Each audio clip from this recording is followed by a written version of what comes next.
Hello viewers, আপনারা দেখছেন technical Samir online YouTube channel.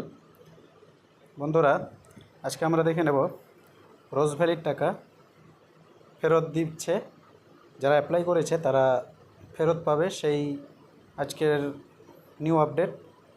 তো আপনাদেরকে সেটাই দেখাতে চলেছি। আপনারা খুব শীঘ্রই টাকা ফেরত পেতে চলেছেন যিনারা অ্যাপ্লাই করেছেন। তো চলুন বন্ধুরা, আমরা দেখে নেব কখন ফেরত দেবে। তো এখানেই নোটিশে এসে গেছে, রোজভ্যালি আমানতকারীদের টাকা ফেরতের প্রক্রিয়া শুরু হলো।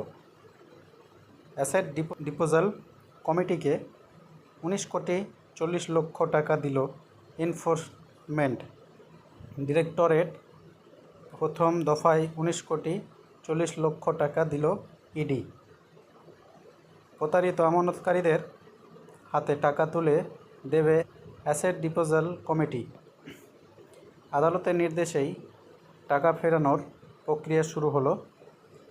ইডি সূত্রে খবর, আজ সংস্থার 3 উচ্চ পদস্থ অধিকারী, special director Subhash Agarwal, joint director Sheoran এবং deputy director Ajay Luhaj asset disposal কমিটির অফিসে যান। সেখানে জরুরি বৈঠক হয়।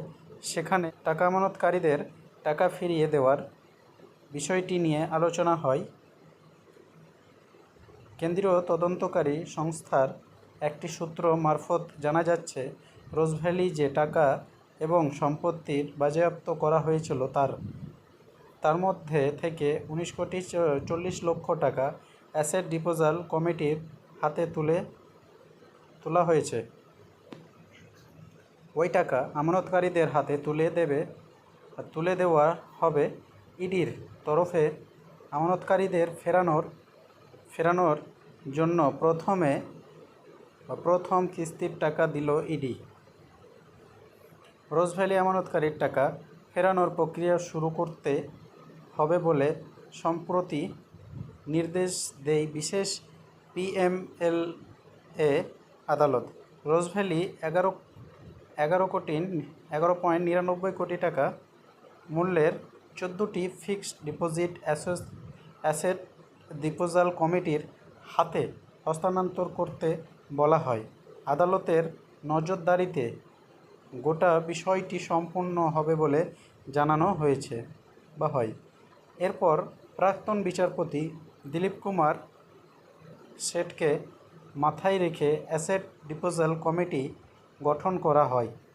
আদালত নির্দেশ দেয়, পশ্চিমবঙ্গে রোজভ্যালির সম্পত্তি নির্মাণ করতে হবে। কমিটির তরফে আলাদা অ্যাকাউন্ট খুলে টাকা জমা করতে হবে। সেখানে সেই মতো পঞ্চনামা তৈরি করে ইডি আমানতকারীদের টাকা ফেরানোর জন্য হাইকোর্টের নির্দেশে ওয়েবসাইটও খোলা হয়।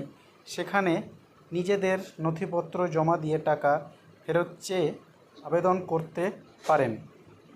আমানতকারীরা সেই নথি যাচাই করে আমানতকারীদের প্রাপ্ত টাকা মিটিয়ে দেওয়ার হবে বলে ঠিক হয়। সে মতোই এবার টাকা ফেরানোর প্রক্রিয়া শুরু হলো। 2013 সালে প্রথম সারদা চিটফান্ড কাণ্ডে পর্দাফাশ হয়। এরপর রোজভ্যালির দুর্নীতি কথাও সামনে আসে।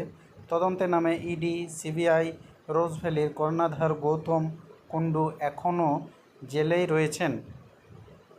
সেই অবস্থাতেই সংস্থার সম্পত্তি নিলাম করে টাকা ফেরানোর প্রক্রিয়া শুরু হলো। তো বন্ধুরা, আজকের মতো এটুকুই জানানোর ছিল যে আপনারা খুব তাড়াতাড়ি টাকা পেতে চলেছেন। যেগুলো ফিক্সড ডিপোজিট আছে সেগুলো আগে খুব তাড়াতাড়ি ক্লিয়ার করবে। তো বন্ধুরা, যদি ইনফরমেশানটা আপনাদের খুব কাজে লাগে বা জেনে খুব উপকৃত হয়েছেন, তো অবশ্যই আমার এই চ্যানেলটিকে একটু সাবস্ক্রাইবার করবেন এবং নোটিফিকেশানটি অন করে দেবেন। লাইক করে কমেন্ট করবেন এবং ফলো করবেন। ধন্যবাদ।